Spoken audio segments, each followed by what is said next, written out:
It was dark. Nobody saw the accident. The small white car was found on its side by the bridge. A river ran underneath the road there, and the car was lying next to the bridge wall, below the road. Inside the car was a dead woman.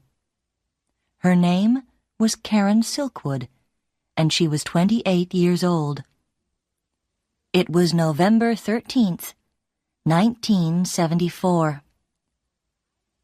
How did the car come off the road? Why was it on the wrong side of the road? Why was it so far from the road? There was nothing wrong with the car. Karen Silkwood was a good driver. Everybody knew that. The police thought that there was an easy answer to these questions. Karen was tired after a long day, so she fell asleep while she was driving. It could happen to anyone very easily. They took the car to a garage, and they took Karen's body to a hospital. But some people were not happy about the accident. First of all, her boyfriend, Drew Stevens. Also, a newspaper journalist from the New York Times and a union official from Washington. These three men were waiting for Karen on the night of the accident. She was bringing them some papers and some photographs in a big brown envelope. The papers were very important. The men were waiting for Karen in a hotel room a few miles from the accident. But she never arrived. When they heard about the accident, the men looked for the brown envelope at once. They looked for it inside the white car. They looked for it at the hospital and at the police station. The next morning, they looked all around the wall and in the river, but they never found it. Nobody ever found that brown envelope. The story of Karen and her brown envelope began in 1972 when she took a new job at a nuclear factory in Oklahoma. Before that, she worked as a secretary, but in 1972, she was really tired of a secretary's life. She looked in the newspaper and saw that there was a job at the nuclear factory. The pay was much better than a secretary's pay, and the work was more interesting. She went to see Mr. Bailey, the manager of the factory, and she was surprised and happy when he gave her the job immediately. He asked Karen to start work the next day. On her first day at the factory, Karen learnt a lot. Mr. Bailey told her that she had to wear a special white coat, some special shoes, and a white hat. "These clothes protect you from radioactive dust," he said. "There isn't really any danger, of course. Everything is safe here. We check everything all the time." "I see," said Karen. "You need an identity card to get into the factory every morning. Just give me a photograph of you, and I'll give you a card. A pretty picture of a pretty girl." He smiled. Karen didn't like that smile. "He thinks I'm stupid," she thought. "Why do men always think that pretty girls are stupid?" He was still speaking. "Now I'll call Mrs. Phillips. She'll take you round the factory and show you your laboratory. The manager there will explain the job to you. Don't worry, it's very easy." He smiled his thin smile again. The door opened and Mrs. Phillips came in. She was about 40 years old and a little fat. She looked afraid. "You wanted me, Mr. Bailey?" "Yes, Susan. This is Karen Silkwood. She's going to work with you in your laboratory. Could you take her around the factory and tell her about the work?" "Oh, I see. Of course, Mr. Bailey. Please follow me, Miss Silkwood." When the office door closed, Mrs. Phillips smiled at Karen and said, "That was lucky. Usually, if he calls me, he wants to shout at me about something. Please call me Susan. Can I call you Karen?" "Of course," said Karen. They walked down a long corridor with heavy doors on both sides. Susan opened one of the doors. "This is our laboratory." Karen saw 6 or 7 people in the room. They were all wearing white gloves, and their hands were inside a big glass box. There were holes in the side of the box, just big enough for hands. Everyone looked at Karen. "What's in the box?" Karen asked Susan. Everyone laughed.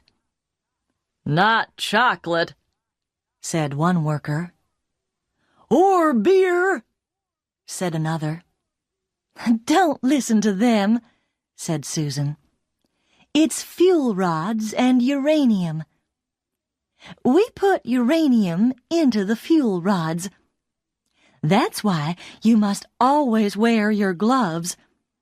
And when you leave the laboratory, always remember to take off your gloves and check your hands in front of the scanner." She showed Karen the scanner, which was near the door. "If there's any radioactive dust on your hands, the scanner knows at once. An alarm rings all over the factory." "And when the alarm rings, the party begins," said one man. "Party?" Karen asked. "You can take off all your clothes and have a swim, with lots of water." "He means they wash you in a shower," said Susan. "It doesn't happen very often." Karen went home happy at the end of the day. She didn't think that the work was difficult, and the money was good. Very good. At first, Karen liked her new job. She was an ordinary, small-town girl who liked ordinary things. A comfortable home, a glass of beer, an evening with good friends. Soon she had some new friends from the factory. She also liked Drew. He worked in another part of the factory, but everyone used the same coffee bar. She met him a few days after she started the job. In the coffee bar, she and Susan were laughing together at a story in the newspaper. Then Karen suddenly heard a voice behind her. "Here's a new face." She turned round quickly. A tall man was standing just behind her chair, with a coffee in his hand. "Be careful with that coffee, will you?" said Karen. "You're going to drop some on me in a moment." "It's too good to be true. Nobody as beautiful as you ever works in this factory. What about having a pizza with me tonight after work?" Karen wasn't sure what to say. He looked nice, but she didn't know anything about him. Susan understood what Karen was thinking. Don't worry, dear. It's only Drew. He's big and he doesn't talk much, but he's not dangerous. Drew laughed. Thanks, Susan. I'll buy you a coffee every day this week for that. He turned to Karen. Can I buy you a pizza or not? What do you say? Karen smiled. I never miss a free meal. When Karen arrived at the restaurant that evening, Drew was already there. He stood up when she came in and gave her a big, friendly smile. Karen thought of Mr. Bailey's smile. How could two smiles be so different? Karen found that it was very easy to talk to Drew. He listened to what she said, and they laughed at the same things. It was like talking to her favorite brother. In the next few weeks, they spent a lot of time together. Everyone at the factory saw how happy they were. Life was going well for Karen. But in the summer of 1974, everything began to change. One evening, Karen and Susan were leaving the laboratory. First, Karen checked her hands in front of the scanner, and then, a minute later, Susan checked her hands. Suddenly, there was a terrible noise. It was like a high scream. Everybody could hear it all over the factory. Susan didn't move. She just looked at her hands. Then the door of the laboratory flew open. Two men in white coats ran in and took Susan by the arms. Before Karen could do anything, they pulled Susan through the door. The terrible noise of the alarm was still going. Karen shouted, "Where are you taking her?" Nobody could hear. Nobody answered. Suddenly, the noise stopped. Karen turned to the other workers. "Where will she be?" "In the shower room." Karen ran out of the laboratory and along the corridor to the shower room. Inside the room, Susan was screaming. Karen pushed open the door. Susan had no clothes on, and the two men were showering her from head to foot, in her eyes, inside her ears, everywhere. The water hit her body like stones. "Stop that!" shouted Karen. "You're hurting her." Not as much as radioactive dust can hurt her. One very small piece could kill her, shouted back one of the men. 10 minutes later, they stopped the shower. Susan's face was as white as snow, and she was shaking with cold. The men checked her body again with a hand scanner. "Okay, you're clean now. Put your clothes on. In 5 minutes, we'll come back and take you to the medical center for more tests." They left. Susan looked at Karen. "They say I'm clean.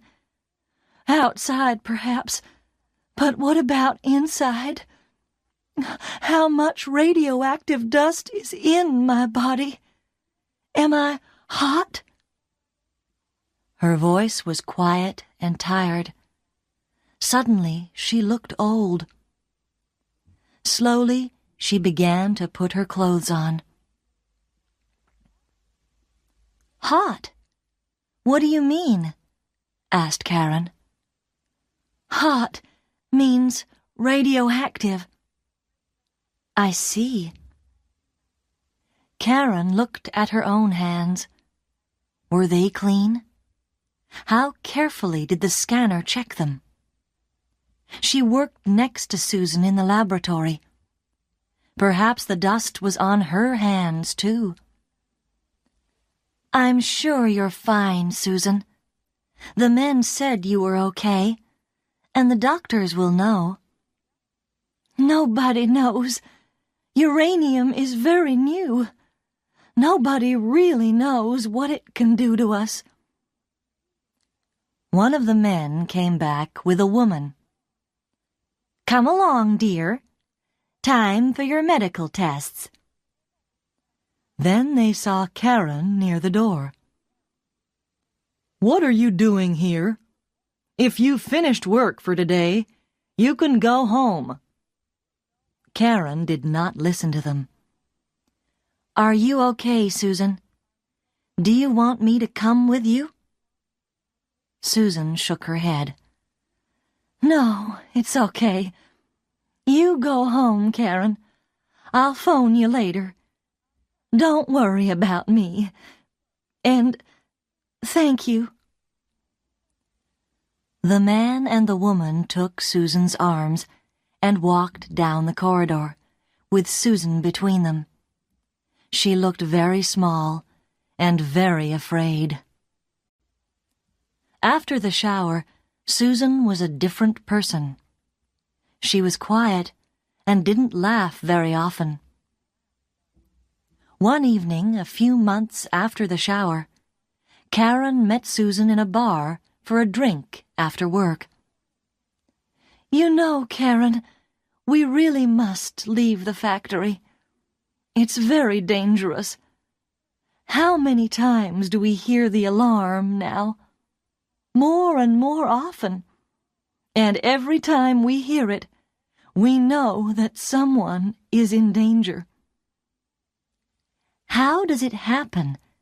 I don't understand it," said Karen.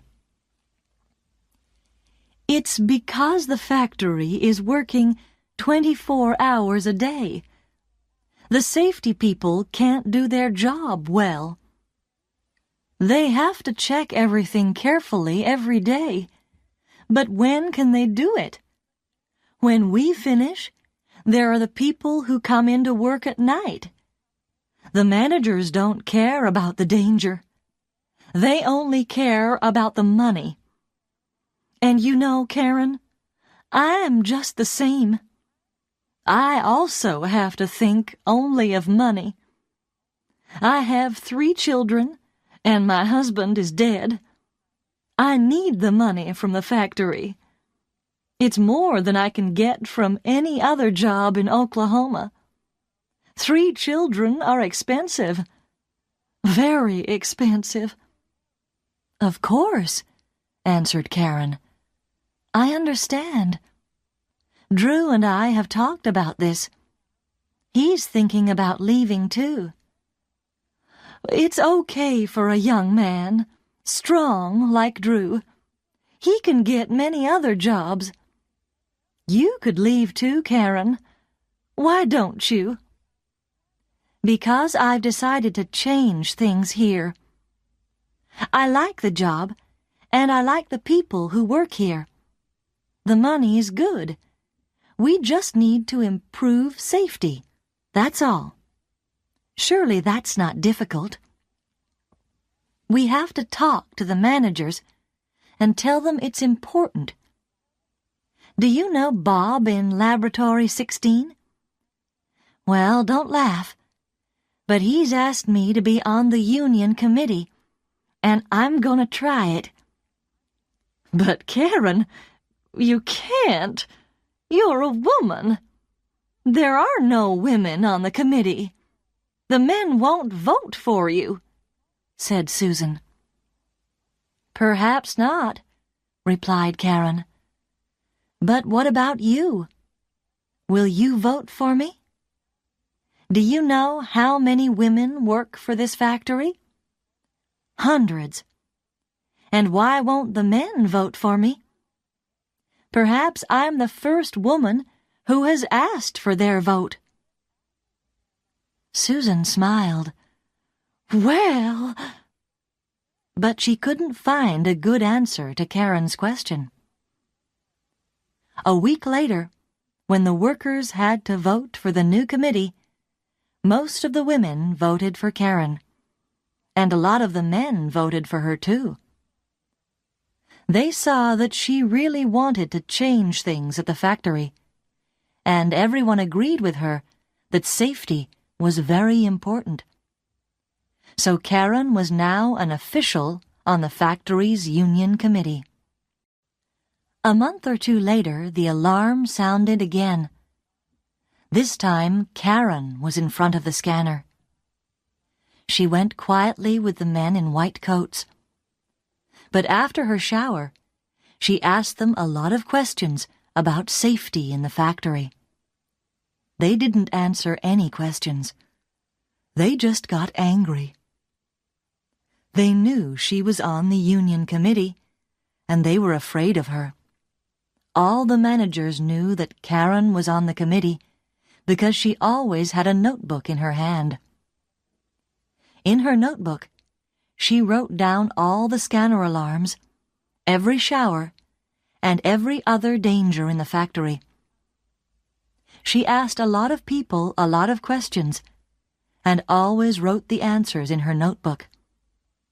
The notebook was getting full. In September 1974, the Union Committee had a meeting. Everybody could see that safety at the factory was getting worse. The committee decided to write to the union leaders in Washington and ask for help. 2 days later, there was a phone call from Washington. The leaders wanted to see the Union Committee immediately in Washington. For Karen, this journey to Washington was a big adventure. She wanted to see the White House and all the other famous places in the first city of the USA, but she had very little free time. She spent nearly all the time at a long meeting. At first, the leaders just listened to what Karen and the others said about the factory. Their faces got more and more unhappy.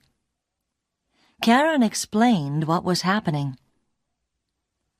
The managers take photographs of the fuel rods to check that they are safe, but I know that they are secretly changing the negatives of the photographs. And why are they doing that? Because the photographs show that the rods are not safe. Suddenly, one of the leaders said to Karen, "Do you understand what you're saying, Miss Silkwood? The lives of many people could be in danger if you're right. Uranium is very, very dangerous." "I'm just telling you what the people in the photographic laboratory have told me," Karen said. "If this is true, the government will close your factory. Do you understand what that means? A lot of people will lose their jobs. The story will be on the front page of every newspaper." Karen looked unhappy. "Will it? We only want the managers to change a few things and to be more careful about safety." "I think it's already too late for that." After the meeting, one of the leaders stopped Karen outside in the corridor. "Just come with me for a minute, please," he said. He took Karen into a small room and closed the door. He didn't want anybody to hear them. "Karen, we need proof about these negatives. Without proof, nobody will believe our story. Can you get some for us?" "What proof do you need?" "Someone will have to go into the photographic laboratory and steal some negatives. We need the negatives both before they change them and after they change them. Do you know where they keep the negatives?" "Yes, I know," said Karen quietly. "But it will be very difficult. I don't work in the photographic laboratory. If one of the managers sees me there, how can I explain what I'm doing?" "I don't know, but you'll have to think of something. We can't help you if you haven't any proof." They were both silent for a minute. Karen looked out of the window.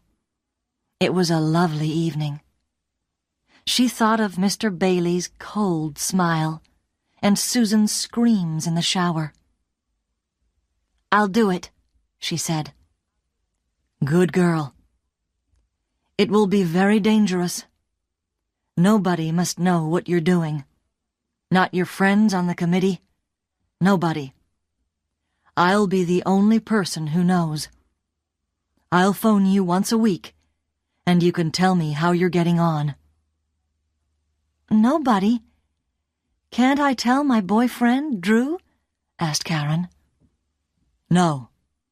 It could be dangerous for anybody who knows." "I see. Okay.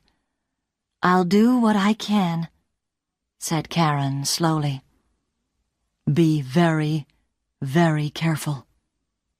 You're a brave girl. I'd like to thank you for agreeing to do this." Karen stood up. Outside the window, the sun was still shining, but she felt cold and lonely. "Can I phone you if I need to speak to someone?" "Of course. Any time, day or night. This is my card with my name and phone number." Karen took his card. She saw that his name was Pete. She looked at him once more, and then she left the room.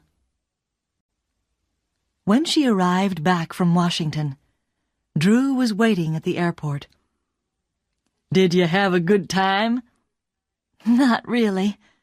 Things are worse at the factory than we thought.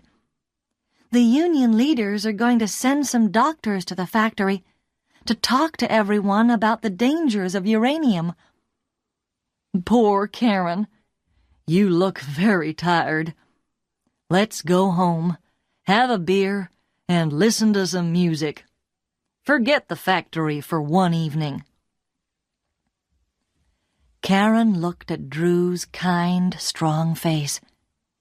She wanted so much to tell him, but no, she mustn't tell anybody. She tried to smile. "Okay, what about a pizza at our favorite restaurant?" she said. During the month of October 1974, Karen told nobody about her secret, but she felt very lonely.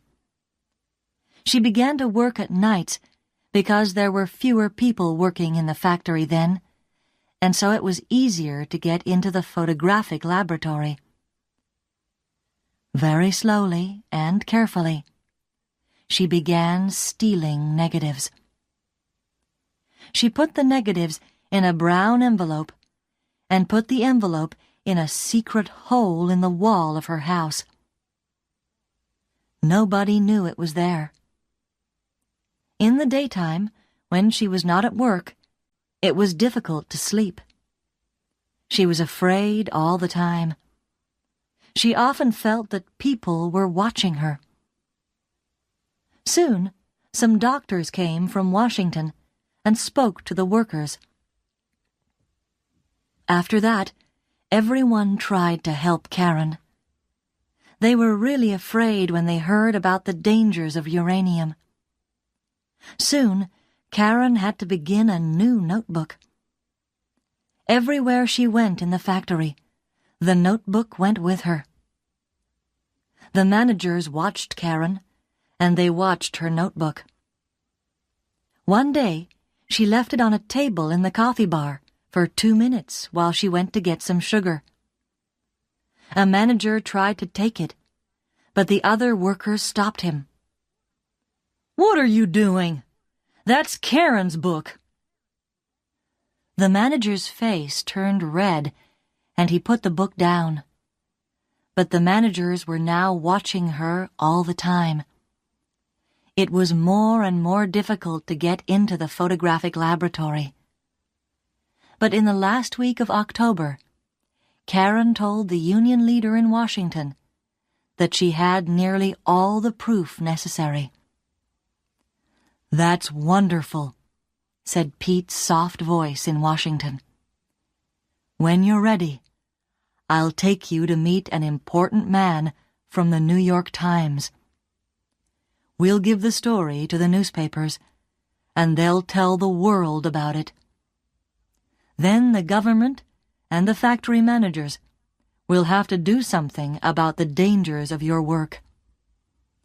"Give me just a little more time," said Karen, and she put down the telephone. At the beginning of November, Karen was ready for the meeting with the New York Times journalist.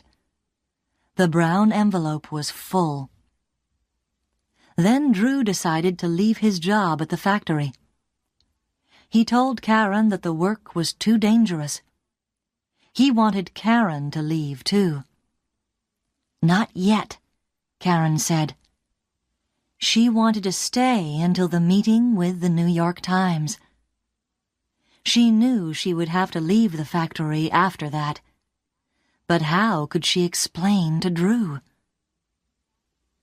Karen was now working during the daytime again, and on the evening of November 6th, she passed the scanner on her way out of the laboratory.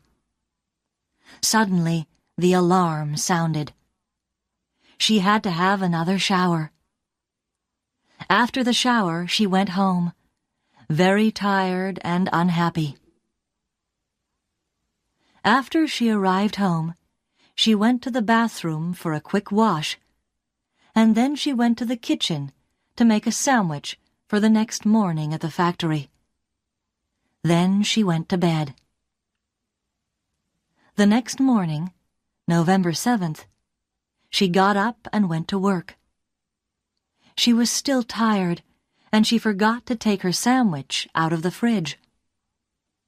On the way into her laboratory, she passed the scanner. Immediately, the alarm sounded. Everyone stopped what they were doing. The alarm never went off when people arrived, only when they left. Everyone looked at Karen. "Perhaps the scanner's wrong," said Susan. But the men in white arrived and began to pull Karen out of the room. "No, please, not again. All my body hurts from the shower last night." But nobody listened. They showered her again. But after the shower, she didn't pass the usual scanner test. There was still something radioactive in her body. "What does it mean?" asked Karen. Nobody answered. A doctor arrived and checked the test again. He shook his head. "Where were you last night?" he asked. "Here," said Karen. "I was working late." "Where did you go after work?" "Home, of course. I was tired, so I went to bed." "Are you sure?" "Sure? Of course I'm sure." "Did you see anyone?" "Only the other girl in my house, Paula. I just said good night to her. She was already in bed." "Okay, let's go," said one of the men in white. "Where?" "What's your address?" 26 3rd Avenue West. Why?" "Get in the car. Don't ask stupid questions. We don't answer questions from thieves." "Thieves? What have I stolen?" "Get into the car." Someone pushed Karen into a big white car. It was full of more men in white. They were all wearing the special white clothes and hats to protect their faces and bodies, and they were all holding scanners. They drove to Karen's home and opened the door with Karen's key. "Stay in the car!" one of the men in white shouted at Karen. But Karen didn't listen to him. She followed them to the house and looked through the windows. The men went all round the house with the scanners, and everywhere was radioactive. The kitchen, the bedroom, the bathroom. The kitchen was very hot, and when the men opened the fridge, the noise from the scanners was very loud. The men followed the noise to the sandwich. "I suppose she made this last night," said one of the men. "Stupid girl. She's lucky that nobody has eaten it." They put the sandwich carefully into a bag. That was only the beginning. Soon all Karen's things were in bags. Her clothes, her books, her photos. When they took her photo of Drew, Karen couldn't stay quiet any longer. "What are you doing? It's just a photo!" "Be quiet," they told her. "Don't you understand anything? Your house is very radioactive. The walls are hot, too. We can't leave anything in the house. It's not safe. Think of the people next door. Now we're going to lock the house, and nobody must go in again. Phone your friend Paula and tell her to find somewhere to sleep tonight. Don't tell her too much. Nobody must know what's happened here. People won't understand, and they'll begin to worry and get afraid. That's not good for the factory." "The factory? Who cares about the factory? What about me?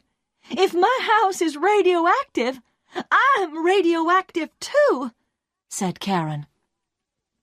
"Why didn't you think of that before you stole the uranium? Go to your boyfriend's house. Don't go out. Don't speak to anyone. We'll phone you tomorrow and tell you what to do." They put all the bags in the car and drove away. Karen stood alone in the middle of the street. They thought she was a thief. But why? Who could want to take uranium out of the factory? Everyone knew how stupid and dangerous that was. She looked silently at her empty house. Now there was nothing in her home. Only a brown envelope in a hole in the wall. Karen tried to think. She was hot. Perhaps she was dying. She was dangerous to other people. Dangerous to Drew. She couldn't phone him. She was alone. She forgot about Pete in Washington. She sat down on the ground and cried. She wanted to die quickly. 3 hours later, Drew found her there. She was still sitting on the ground. Her face was white and empty. She didn't look up when he walked across to her. "Karen, my Karen, come with me at once. Someone from the factory phoned me. I know everything. Karen, look at me." "Don't come near me. I'm dangerous to you." "Don't be stupid. I talked to the doctor at the factory. He says you're not dangerous to anyone. You've had a shower, so your body's not radioactive now." Karen looked up into his face. And you believe him? Do you still believe anybody in that place? Do you also believe I stole uranium from the factory? Of course not. Did they say that to you? That's terrible. Wait until tomorrow. When I get in there, they'll be sorry they ever said that to you. It's no good, Drew. I'm dying, said Karen quietly. I don't know how this happened, but I know one thing. There are people at that factory who want to see me dead. Karen, you're tired. You need a holiday. You must leave the factory like me. Come home with me now. Home? I haven't got a home anymore. Karen put her head in her hands. Drew looked at the empty house. His face was white and angry. Did they do that too? Karen, my home is your home from now on. He took both Karen's hands and pulled her to her feet. He helped her to his car and took her home. That night, Karen and Drew couldn't sleep. They had to talk. How did your house get so radioactive? That's the question, said Drew. I think, answered Karen, that someone put something radioactive into my bag last night before I left the factory. I remember that I left my bag on the table for a few minutes at coffee time in the afternoon. But Karen, who did that? And why? Drew, I'm going to tell you something. Perhaps I'm dying now, so there mustn't be any secrets between us anymore. I agreed to get photos of the fuel rods for the union in Washington. I've stolen photos and negatives from the photographic laboratory. Perhaps someone saw me. One of the managers. You've stolen photos? What photos? Why? Karen explained everything to Drew. He was very quiet when she finished. In the end, he took her hand. Karen, this is very dangerous. I'm afraid for you. Perhaps someone does want to kill you.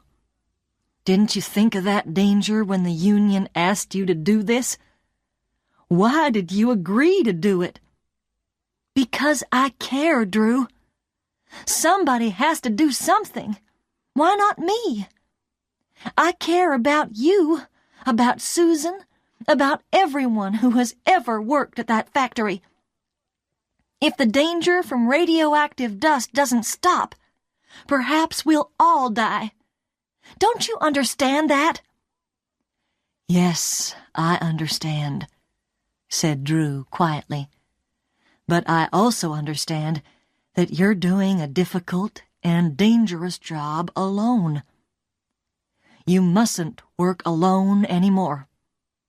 I'll be with you all the time. Nobody is going to hurt you again. Karen smiled. I was right to tell you.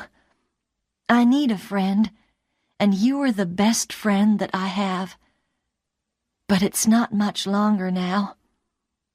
After the meeting with the New York Times, everything will be finished.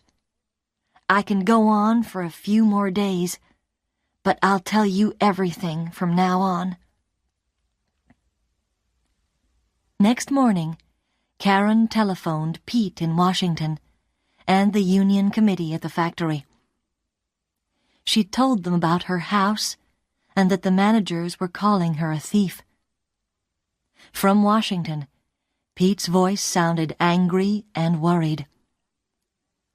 "The factory's managers are trying to sack you. Say nothing. Do nothing. We'll speak to them and tell them that we know what's happened to you. You must have medical tests, and we'll tell them that."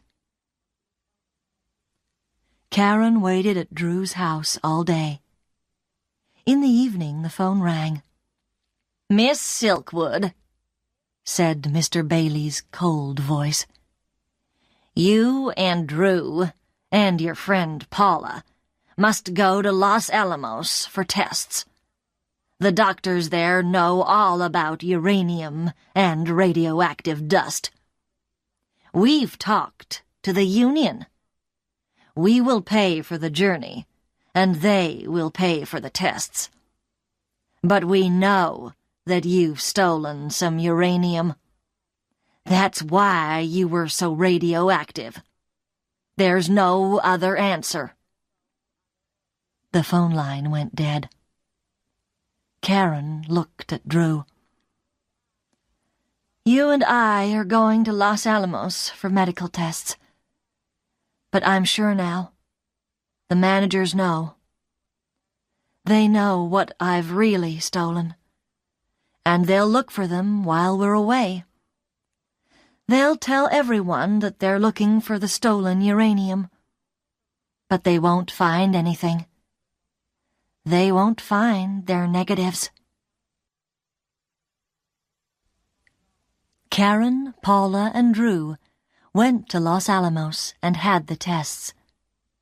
The doctor said that Karen's body was still a little radioactive, but Drew and Paula were all right. It was very good news.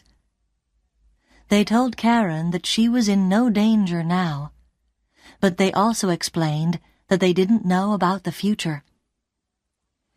"It will be a few years," they said, "before we know that you're really all right."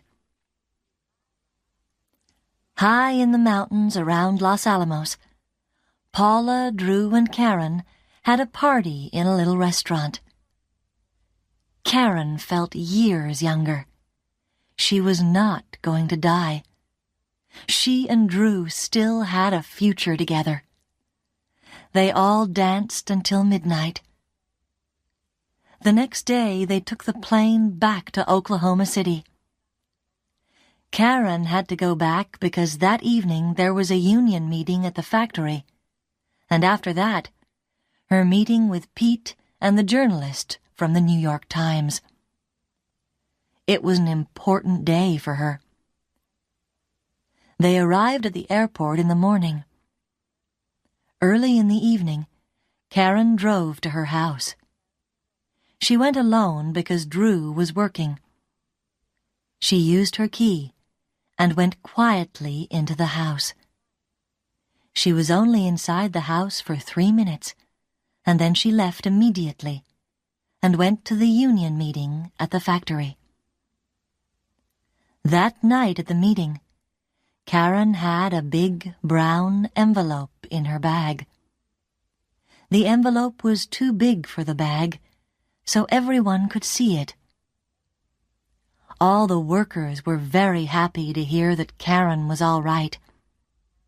They were afraid that she was very ill, so when they saw her looking happy and well, everyone felt better. "She looks as happy as she did a year ago," thought Susan. "A pretty, happy girl who likes a good time and a good laugh." After the meeting, a lot of people wanted to talk to Karen and ask her about the last few days. "I'm sorry," she said. "I can't talk to you now. I have to go to another meeting." "With your good-looking Drew?" asked someone with a friendly laugh. "Yes," said Karen, "with Drew and 1 or 2 other people." She smiled. "Can I take you in my car?" asked her friend Bob. "No, thanks," said Karen. I've got my car here." It was dark when Karen left the factory. She smiled at all her friends, got into her small white car, and drove away. Karen never arrived at her meeting with Drew, Pete, and the journalist from the New York Times. On the road to the meeting, a few miles from the nuclear factory, she had an accident by a wall near a river. It was November 13th, 1974. Nobody ever found the brown envelope.